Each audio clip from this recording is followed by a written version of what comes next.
Sveiki, mani sauc Huberts, Libra Luris komanda. Aicinu jūs noskatīties nākamo materiālu par traucu sērijas mānekļu prezentāciju. Šodien runāšu par mānekli, kas, manuprāt, ir visvairāk nenovērtētais mūsu piedāvājumā. Tas ir pronimfa. Pronimfa ir atrodama šādos burciņos, tāpat kā visi traucu sērijas mānekļi. Tie ir pieejami šādos iepakojumos, bet pronimfa ir pieejama 18 mm izmērā. Tas ir mazākais māneklis traucu sērijā. Šādā burciņā jūs atradīsiet pat 15 mūsu mānekļus. Pateicoties tam, nopērkot vienu burciņu, jūs patiešām varat makšķerēt visu dienu, un pat vēl ilgāk jums pietiks.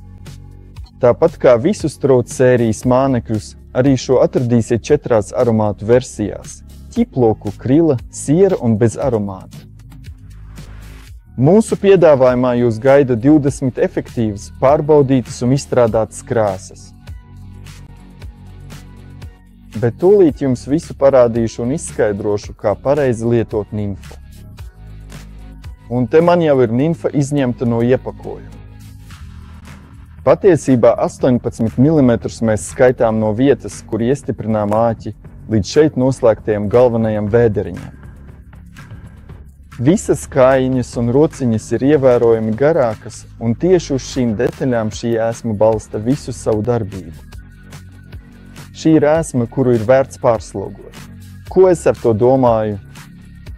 Šeit droši var izmantot 1 vai 2 gramu galviņas, un viegli džigojot, viegli raustot makšķeres spici, mēs pavadinām uzbrukumam pat visapātiskākās zivis mūsu makšķerēšanas vietā. Turklāt, lai gan tā ir patiešām maza ēsma, atgādinu, ka mūsu materiāls ir neticami izturīgs un elastīgs. Šeit nekas nevar sabojāties jau pie pirmā saskarsmes ar zivīm. Patiesībā viena ēsma jums droši pietiks vairākām zivīm, un tā visu laiku efektīvi darbosies un vilinās zivis uzbrukumam. Tūlīt parādīšu jums, kā šī ēsma strādā, bet vispirms, kā to pareizi uzmontēt. Šeit mums ir volframa galviņa, diezgan smaga, lai gan patiesībā šeit var izmantot arī krietni smagākus variantus. Šī sver apmēram 1 gramu. Āķis ir diezgan īss. Mēs to uzduram no sākuma, tātad vietā, kur šīs kājiņas nav.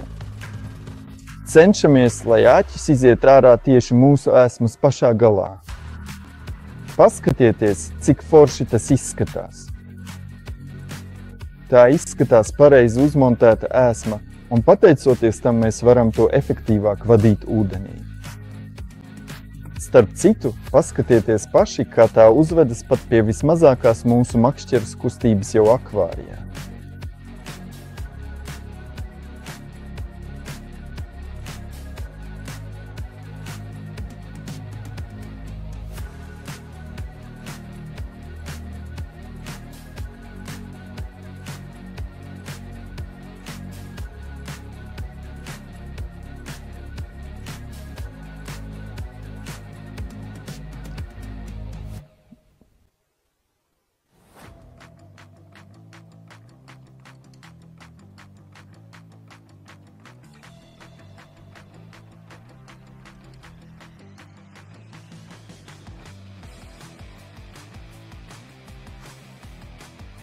Un, kā redzējāt, tieši tā izskatās pronimfas darbs.